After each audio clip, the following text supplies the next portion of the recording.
que no todo es Lorca.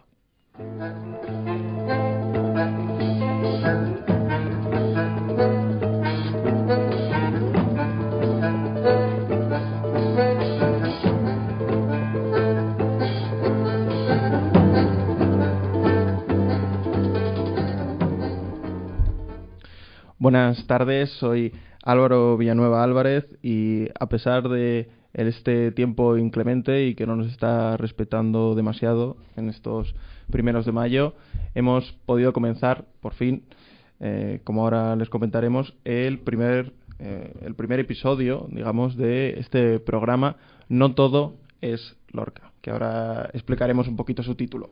Como decía, este primer episodio se iba a grabar la semana pasada, pero bueno, temas de apagón, estos sucesos, ¿no?, un poco imprevistos que hemos tenido por aquí, por toda España, pues claro, la radio también necesita, además de pasión, un poquito de electricidad. Así que bueno, comienza No Todo es Lorca, un programa de literatura, en principio en español, pero creo que podremos extenderlo a otras lenguas peninsulares, al gallego, al vasco, al catalán.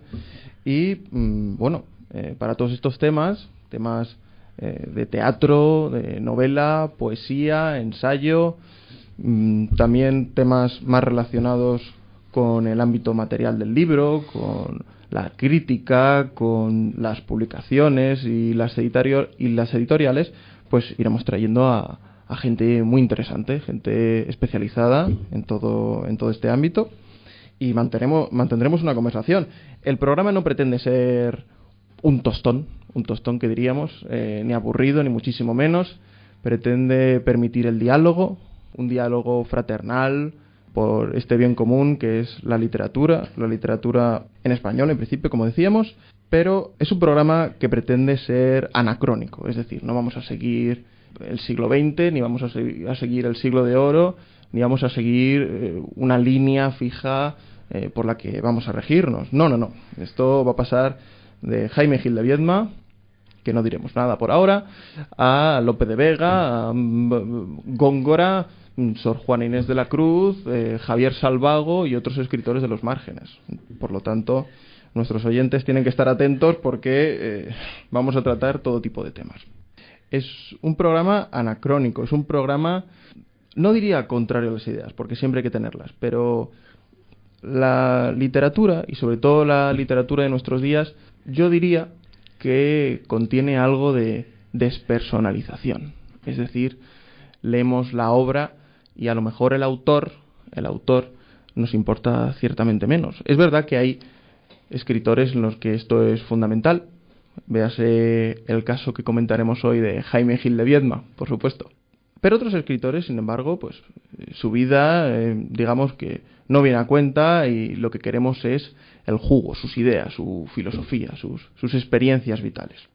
Por lo tanto, así nace No Todo es Lorca. No Todo es Lorca, ¿por qué? Bueno, pues porque desde el ámbito universitario, que también trataremos en el programa, pues hay una mitificación de Federico García Lorca que a nosotros nos encanta. Digo nosotros porque tengo aquí a Luis y a Juan en el programa, coordinándome, y a nosotros nos encanta Lorca, y nos encanta su Romancero Gitano y su Poema del Cantejondo y sus canciones, nos encantan sus dramas rurales, así que pasen 5 años el público. Nos gusta muchísimo Lorca, pero creo que podemos decir que con la riquísima literatura que tenemos, no todo es Lorca.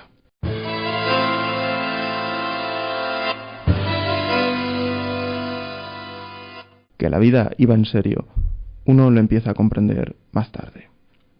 Como todos los jóvenes, yo vine a llevarme la vida por delante. Dejar huella quería, y marcharme entre aplausos. Envejecer, morir, eran tan solo las dimensiones del teatro. Pero ha pasado el tiempo y la verdad desagradable asoma. Envejecer, morir, es el único argumento de la obra. No queremos ser pesimistas ni introducir este tono con el poema de Jaime Gil de Viedma, No volverá a ser joven, de su poemario de poemas póstumos en vida, porque Jaime Gil de Biedma seguía aquí vivo, pero sí que nos sirve para introducirnos un poco en la temática que va a seguir el programa de hoy, con el que digamos que es el gran poeta de la generación, de la que se ha dado en llamar la generación de los 50, don Jaime Gil de Biedma, un autor con un poemario, con una obra poética, digamos, muy breve, que se recoge en esas las personas del verbo.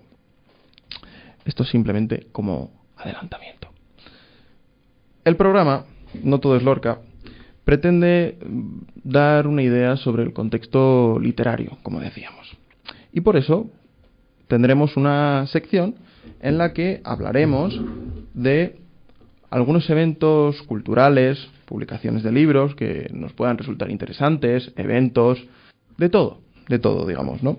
Para que nuestros oyentes pues, puedan ir a visitarlo y a disfrutarlo, ¿no? Que para eso está la literatura. Pues comenzando con este calendario, en la librería Alberti, este jueves 8 de mayo a las 7, el que fue el protagonista de esa película del Filandón, con Luis Mateo Díez, por ejemplo, Julio Llamazares, estará en la librería Alberti, que como decimos, está en Moncloa, Aravaca, estará con su libro La lentitud de los bueyes, del que hay una edición en cátedra que recomendamos junto a Memoria de la Nieve, y recomendamos sin duda a Julio, que además es muy amigo. Más presentaciones. Venir desde tan lejos, de Eloy Sánchez Rosillo, también en la librería Alberti, pero esto el viernes 9 de mayo a las 7:30. Es un libro del que se está hablando mucho en distintos periódicos. Es un poco lo que se tiende a hacer con las nuevas publicaciones, matar al padre, pero se le está nombrando como uno de los mejores poetas españoles y uno de los mejores poemarios de los últimos tiempos. Sin duda es un poco apresurado decir esto, pero desde luego que Eloy Sánchez Rosillo parece que tiene desde luego tiene una gran trayectoria, pero un gran futuro en la historia literaria. Más, en la Biblioteca Nacional, Soldados de Salamina, una película que está dirigida por David Trueba a partir del libro de Javier Marías, con el mismo nombre, Soldados de Salamina. Esta la tendremos en la Biblioteca Nacional, como decía, el 12 de mayo de 5:30 a 8. También, después de la película, habrá un coloquio posterior con el director, etc. Y por último, en el Círculo de Bellas Artes, la presentación de Leonera, de Fernando León de Aranoa, el lunes 12 de mayo a las 7, publicado en Seix Barral. Y de publicaciones, y ya terminamos con esta brevísima sesión cultural, la adaptación en Seix Barral de la aclamada obra de Paul Auster en novela gráfica, por eso es esta adaptación, que es la trilogía de Nueva York, como sabemos, con Ciudad de Cristal, Fantasmas y La habitación cerrada. Y recomendación de la casa, de aquí de No todo es Lorca, Canon de Cámara Oscura, de Enrique Vilamatas, en Seix Barral, un libro muy interesante precisamente de cómo hacer el canon literario, ¿no? Un poco un ejercicio quijotesco en el que Enrique Vilamatas va haciendo una selección de 71 libros. Es un libro muy interesante y además nos viene muy al caso aquí en No todo es Lorca, en el que pretendemos romper el canon.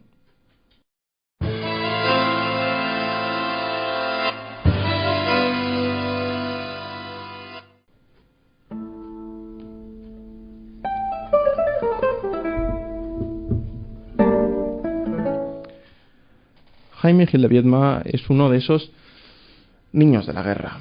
Es una de esas generaciones a las que no les toca la guerra civil de forma directa, digamos. Le toca en esa época de la infancia, del juego, en la que todo parece revestido, o al menos para los que pueden, de cierto color azul, modernista, ¿no? De esos encantos que luego son el alimento para toda nuestra vida. Yo quería hablar con Juan, que le tengo aquí a la izquierda. Quería ver, qué opina de la poesía de Jaime Gil de Biedma, ¿no? Porque Jaime Gil de Biedma se ha hablado mucho de él. Es un poeta como tantos, como Lorca, del que se ha hablado a veces más por su vida, llena de relaciones sexuales poliamorosas, se diría hoy. Digamos que había mucha gente en esas camas. Y bueno, pues se ha hablado mucho de su alcoholismo y de ese tipo de cosas. Entonces, pues vamos a ver un poquito la poesía de Jaime Gil de Viedma. Bueno, me has pillado así a traición, pero yo es que hace ya mucho tiempo que no leo nada de Jaime Luis de Viedma, y te voy a decir una cosa. Aparte de su, como has dicho bien, que ha sido más comentado por su vida particular, algo que a mí eso me repugna un poquito, ¿verdad? Pues la verdad es que como poeta pues no ha trascendido demasiado, sinceramente, dentro de lo que es una generación que está entre la generación del 27 y la posterior de la posguerra, ¿no? Que en fin, que fueron unos poetas bastante, para mi forma de ver, y eso lo dejo a tu libre saber y entender, que fueron muy maltratados. Sí, la verdad es que estos poetas fueron muy maltratados. Luego la otra sentimentalidad, la generación de la otra sentimentalidad de los 80, con Luis García Montero a la cabeza, es verdad que recupera un poco a Jaime Gil de Viedma y todos estos autores, pero es verdad que, claro, comparándolo con la generación del 27, pues evidentemente la generación del 50 no se puede comparar la huella que ha dejado en la historia literaria, porque recordemos que la literatura también es lo que se enseña en las escuelas, y en las escuelas se enseña. Bueno, Lorca, yo te voy a decir una cosa. Yo cuando era más joven, claro, aquí estaba prohibido Lorca, estaba prohibido Antonio Machado, estaba prohibido Miguel Hernández, Blas de Otero, en fin, de todos estos, que tenías que ir al Rastro a comprar sus obras, que eran unos cuadernillos muy pequeños de la editorial Losada, hechos en México, y que solamente un puesto del Rastro lo tenía. Y era curioso ir rebuscando por allí, ver estos poetas, a los que varios de ellos se les musicó por grandes autores españoles. Por ejemplo, yo me acuerdo ahora, si a bote pronto, por Joan Manuel Serrat, perdón, y Paco Ibáñez, que fue el pionero en este caso. Y hay una cosa que se llamaba la memoria musical, y con la memoria musical tú recuerdas los poemas de Apá. Y eso es lo que me ocurre a mí, pues, con estos poetas de la generación del 27. Luego hay una cosa que te quiero preguntar. El otro día, hablando con una profesora de literatura, dije, bueno, y si traes chicos y hablamos de literatura, hablamos de poesía. Me dijo, no, de poesía no, Juan. No. ¿Qué ocurre que la poesía no la quieren ni ver los chavales jóvenes? Bueno, es que aquí de nuevo tenemos el papel de la educación. Es curioso que menciones el papel de la editorial Losada, porque es la editorial a través de la cual se recibía en España a todo este tipo de autores que durante el régimen pues de tapadillo, efectivamente, claro, fueron rechazados, ¿no? Pues Antonio Machado, su hermano no, Manuel Machado, claro que no fue rechazado, que también fue un gran poeta, un gran poeta. El poema Adelfos es maravilloso. Pero bueno, es curioso porque todos estos autores llegaban un poco por esa vía. ¿Qué pasa con la poesía?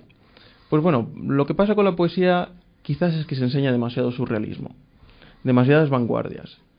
Entonces, una poesía que cuesta, porque el surrealismo, las vanguardias, el ultraísmo aquí en España, pues son poéticas, poéticas programáticas que cuesta entender. La poesía del siglo de oro cuesta entenderla, excepto algunos autores, Fray Luis de León, Santa Teresa, un poco más tirando a los místicos, San Juan, pero es una poesía a la que puede costar llegar en esas edades.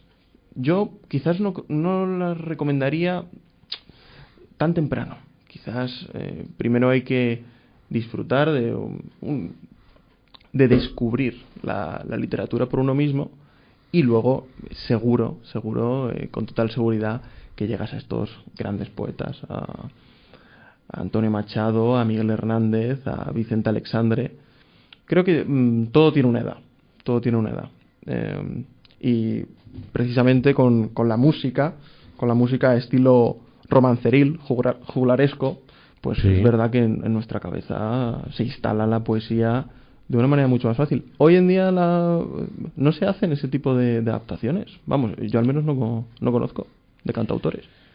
Bueno, la verdad es que están muy marginados desde la movida madrileña y las otras movidas viguesa, con la interrupción del punk y de aquella música que no sé cómo clasificarla de lo mala que era, porque lo que se hizo en la movida fue algo repugnante y se cargó había aquí unos grandes intérpretes de rhythm and blues y de blues y de rock, y un rock urbano que magnífico, hecho aquí, sobre todo en Madrid, reivindicando barrios como el mío, el de La Lipa o Vallecas, y todo aquello fue barrido por una gente que eran ajenos a la música y a todo, y a cualquier manifestación artística, pero como fueron subvencionados, y bueno, pues quedaron bien, ¿qué se le va a hacer? Pero así fue la cosa, y ahí cayeron los cantautores, y se les llamaba de manera peyorativa panfletarios, cantantes panfletarios. Y bueno, yo no sé qué tendrá de panfletario pues José Luis Gotesolo, Antonio Machado, en fin, o todos estos que serán, o Miguel Hernández, no sé qué tienen de panfletarios. Lo que tienen es de grandes poetas, ¿no? Pero fueron barridos, sí. Y actualmente lo que hay de los jóvenes cantautores, yo creo que lo único que se ha ganado dentro de los cantautores es el género femenino. Hay grandes artistas, ¿no?, femeninas de canción de autor, que destacan por su buen hacer y sus magníficas canciones y con muy buenas voces, cosa que eso se echa un poco de menos en ciertos autores cantautores. Por ejemplo, había un artista del Renacimiento como Luis Eduardo Aute, que nunca fue considerado más allá de sus canciones, ¿no? Y sin embargo era un gran pintor, era un gran director de cine y era un gran dibujante, o sea que y la verdad es que es curioso porque fue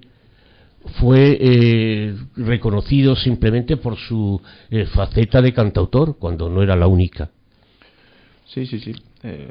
Muy interesante las relaciones aquí que comentamos entre la música y la poesía y cómo nos llega o no nos llega. Hablando un poco del origen, un poco de la mano derecha o izquierda, un poco simplista esta visión, pero bueno, de los autores que hemos dejado vislumbrar un momento, hay que recordar, volviendo a Jaime Gil de Viedma, que Jaime Gil de Viedma es un autor que nace en una familia de la burguesía catalana en 1929, como decimos, y claro, él hay un poema en el que relata esto muy bien sobre, claro, él es un niño rico, un niño sobre el que no pasan estas miserias, sobre el que la guerra civil llega incluso a ser un juego, detrás de esos ojos, entre algodones, parece que se ven muy bien todas estas cosas que luego en su vida llegará a rechazar rotundamente. Fueron posiblemente los años más felices de mi vida, y no es extraño, puesto que a fin de cuentas no tenía los 10. Las víctimas más tristes de la guerra los niños son, se dice, pero también es cierto que es una bestia el niño. Si le perdona la brutalidad de los mayores, él sabe aprovecharla, y vive más que nadie en ese mundo demasiado simple, tan parecido al suyo.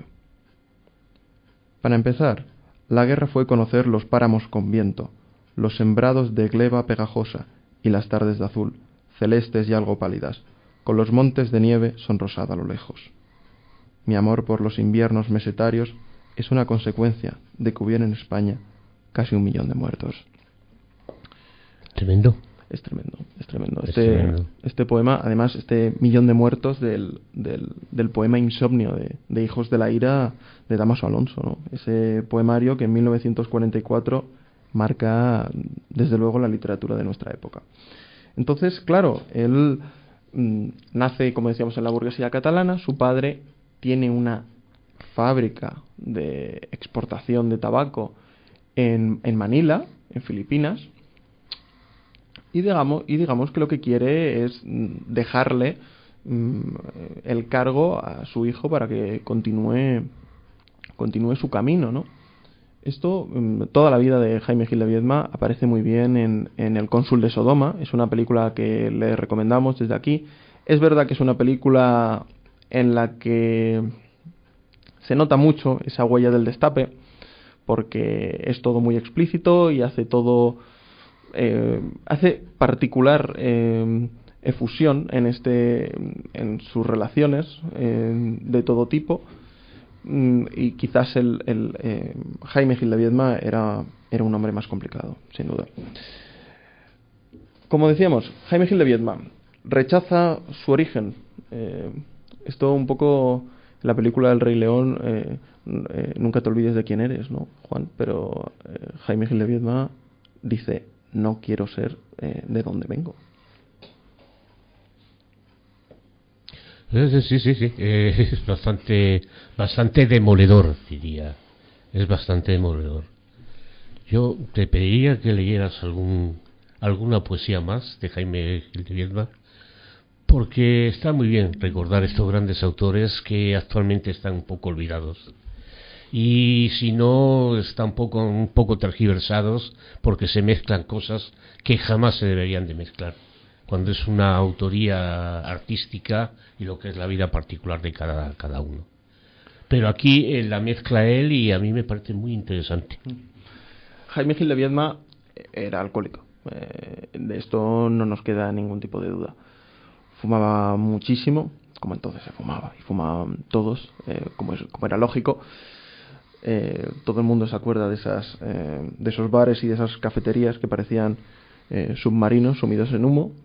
No pasaba nada, pero bueno, hay un momento de su vida, una vez ya madurado, en el que se da cuenta precisamente de la miseria que le ha rodeado y de la que no ha vivido nada.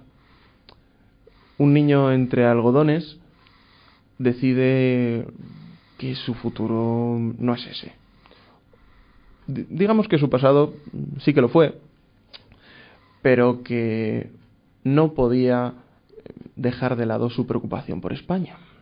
Esto es muy 98ista, ¿no? Esto es muy de finales del siglo XIX, pero es que también a la generación de los 50 les preocupa muchísimo España. El problema de España, el cirujano de hierro, bueno, esto nos traen recuerdos, ¿no?, de todo tipo. Siempre se dice que está España mal, lo está, no lo está. Desde luego, no como estaba en los tiempos de Jaime Gil de Biedma.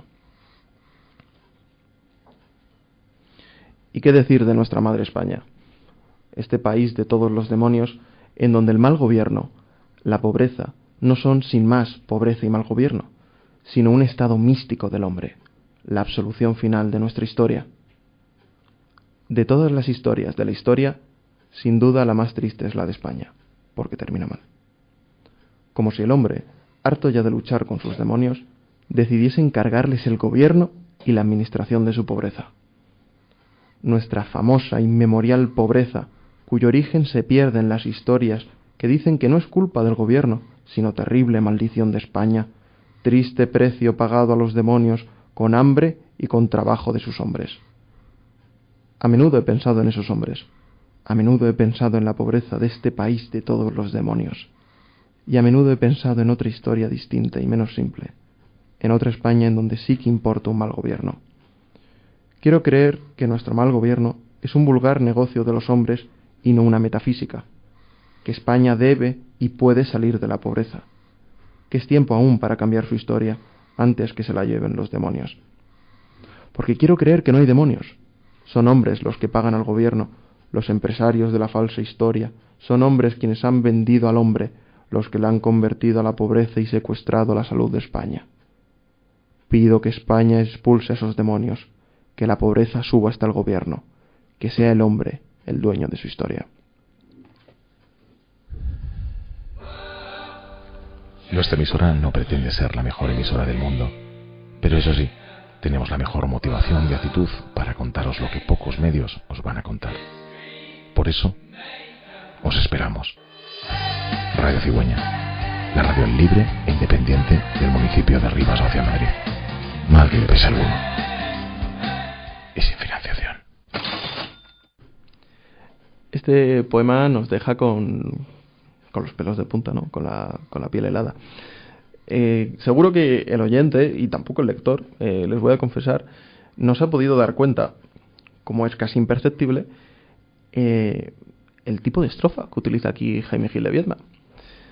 Se supone que la generación de los 50 pretende una libertad métrica, ¿no? Este verso libre, lleno de versos sueltos y demás.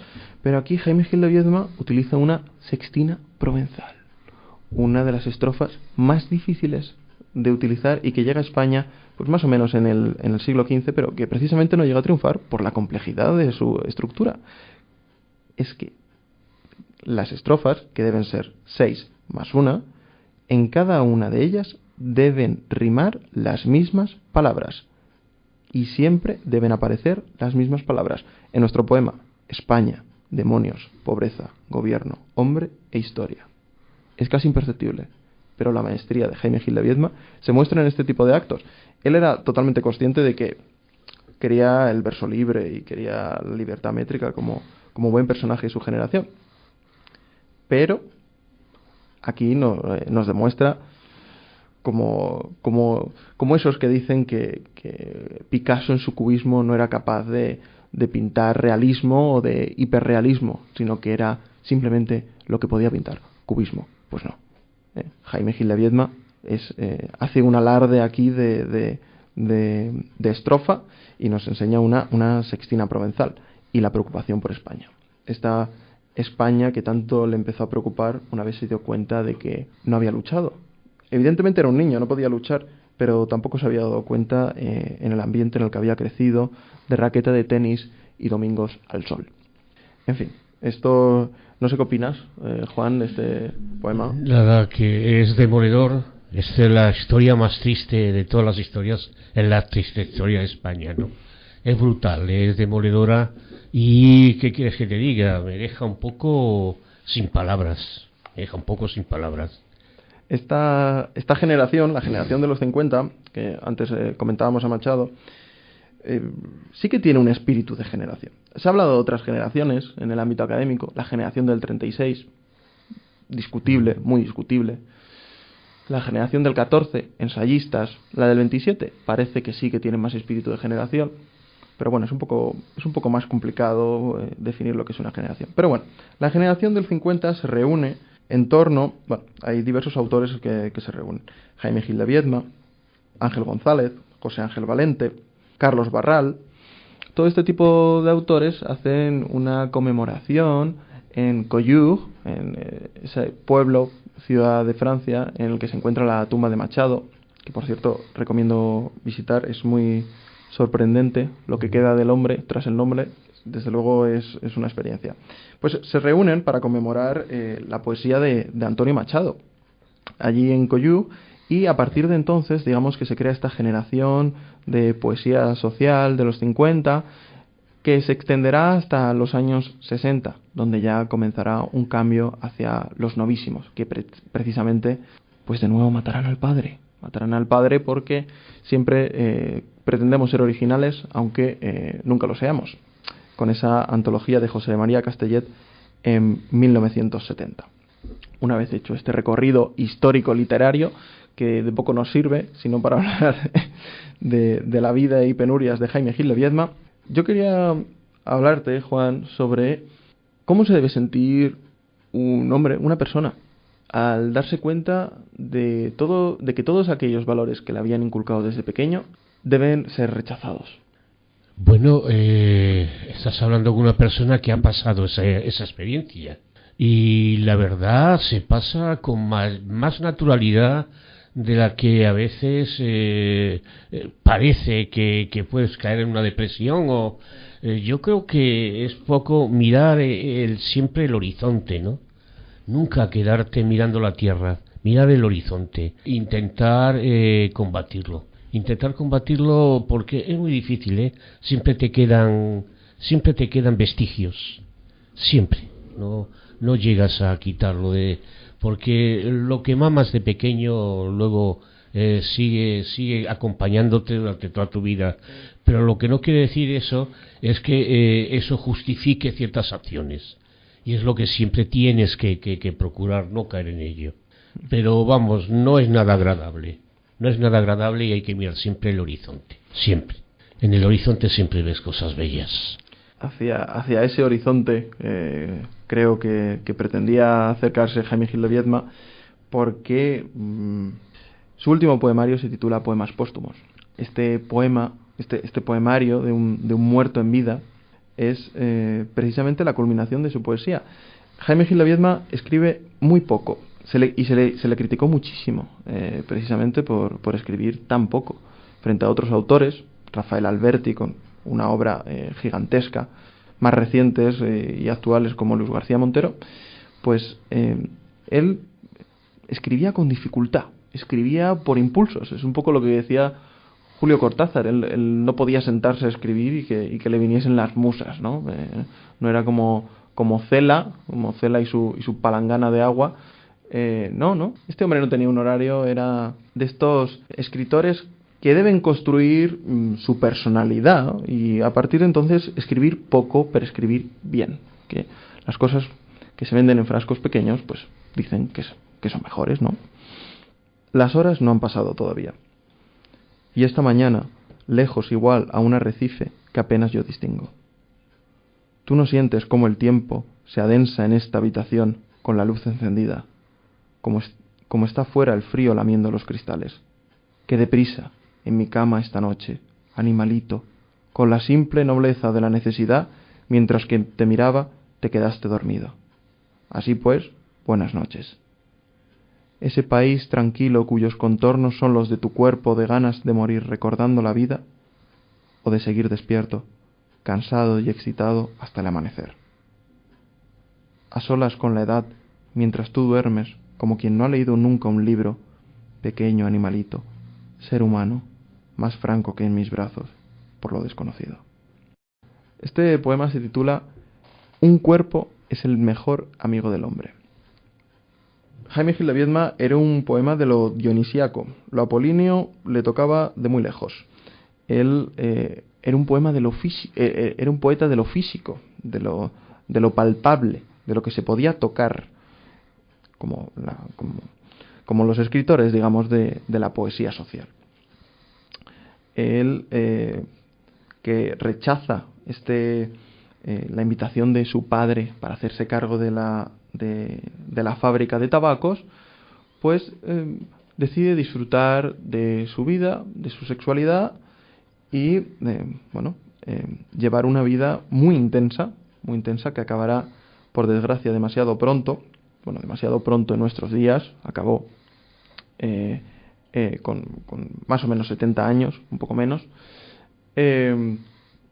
Entonces su vida acaba pronto, pero sin duda nos deja este poemario que se disfruta muchísimo, porque son una especie de memorias entre un hombre que no se acepta tal y como es, un hombre que es capaz de querer ser otro, de querer haber sido otro. Es un hombre tan completo y es un poemario que nos ha dejado frases como la anterior. La peor historia de las historias es la historia de España porque acaba mal. Esa frase ha sido repetida hasta la saciedad en textos de historia. Bueno, digamos que a los pesimistas, en los que me incluyo a veces, pues nos gusta mucho Jaime Gil de Viedma. Nos gusta mucho. Tiene algo de malditismo, algo de alopanero, algo sin llegar ni muchísimo menos a lo panero, que le ensalza. Esto es como cuando te prohibían de pequeño, Juan, que no hicieses una cosa y tú ibas y la hacías por dos. No sé si te ha pasado, pero yo de pequeño, yo era así, ¿eh? A mí me decían, no hagas una cosa y yo la hacía dos veces. Solo por el gusto de lo prohibido. Pues igual con Jaime Gil de Viedma. Sí. Entonces, Jaime Gil de Viedma decide, pues, que no va a tomar la tabaquería.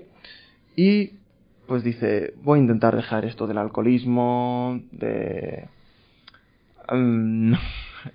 de las pasiones de todo tipo, y voy a cambiar de casa. Que yo creo que cambiando de ambiente, pues uno se llena de virtud y se hace el mejor del mundo, ¿no? Pero claro, como decía Kavafis, la ciudad va contigo, ¿no? Kavafis, este escritor y poeta griego del que precisamente bebe mucho Jaime Gil de Viedma, este poeta de lo homoerótico, con raíces orientalistas, pues aparece mucho en la poesía de Jaime Gil de Viedma. Y sobre este cambio de piso tiene un poema. ¿De qué sirve, quisiera yo saber, cambiar de piso? Dejar atrás un sótano más negro que mi reputación, y ya es decir, poner visillos blancos y tomar criada, renunciar a la vida de bohemio. Si vienes luego tú, pelmazo, embarazoso huésped, mémo vestido con mis trajes, zángano de colmena, inútil, cacaseno, con tus manos lavadas, a comer en mi plato y a ensuciar la casa.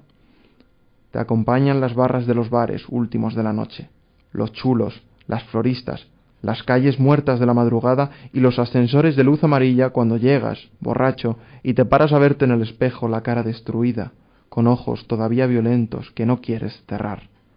Y si te increpo, te ríes, me recuerdas el pasado y dices que envejezco. Podría recordarte que ya no tienes gracia, que tu estilo casual y que tu desenfado resultan truculentos cuando se tienen más de 30 años, y que tu encantadora sonrisa de muchacho soñoliento, seguro de gustar, es un resto penoso, un intento patético. Mientras que tú me miras con tus ojos de verdadero huérfano y me lloras y me prometes ya no hacerlo. Si no fueses tan puta, y si yo no supiese hace ya tiempo que tú eres fuerte cuando yo soy débil y que eres débil cuando me enfurezco. De tus regresos guardo una impresión confusa de pánico, de pena y descontento, y la desesperanza y la impaciencia y el resentimiento de volver a sufrir otra vez más la humillación imperdonable de la excesiva intimidad. A duras penas te llevaré a la cama, como quien va al infierno para dormir contigo, muriendo a cada paso de impotencia, tropezando con muebles a tientas, cruzaremos el piso, torpemente abrazados, vacilando de alcohol y de sollozos reprimidos. Hoy noble servidumbre de amar seres humanos, y la más innoble de todas, que es amarse a sí mismo. Nuestra emisora no pretende ser la mejor emisora del mundo, pero eso sí, tenemos la mejor motivación y actitud para contaros lo que pocos medios os van a contar. Por eso, os esperamos. Radio Cigüeña, la radio libre e independiente del municipio de Rivas hacia Madrid. Mal que le pese alguno. Y sin financiación. ¿De qué sirve? ¿De qué sirve cambiar de piso? Si la ciudad va contigo, Jaime. ¿De qué sirve cambiar de piso si no hay nada más innoble que amarse a sí mismo y amar a otro ser humano? Bueno, no creemos nosotros que sea así, ¿eh? Amar seres humanos, por supuesto que es precioso, pero llega mucho más hondo Jaime Gil de Viedma con estos poemas. Este poema precisamente se titula Contra Jaime Gil de Viedma y muestra esa división entre el hombre que quiere ser y el que es, lo que cree que ven los otros y lo que ve él en sí mismo. Jaime Gil de Viedma es un poeta que dejó una gran trascendencia en algunos autores de la otra sentimentalidad, de esos poetas de la experiencia, donde incluiríamos a Javier Salvago, Felipe Benítez Reyes, Luis García Montero a la cabeza, por supuesto. Es un poeta que con tan solo 150 páginas de poesía deja muy hondo y muy alto el listón. La próxima semana comentaremos otro poeta de esa precisamente llamada poesía de la experiencia que estamos comentando, que es Javier Salvago. Javier Salvago, que tiene un poema precisamente muy parecido a este de Nunca volveré a ser joven. Y así veremos la trascendencia de Jaime Gil de Viedma en este tipo de poetas. Esto ha sido No todo es Lorca, y como hemos visto, no todo es Lorca. He sido Álvaro Villanueva Álvarez junto a Juan y a Luis aquí en Radio Cigüeña y bueno, me ha encantado.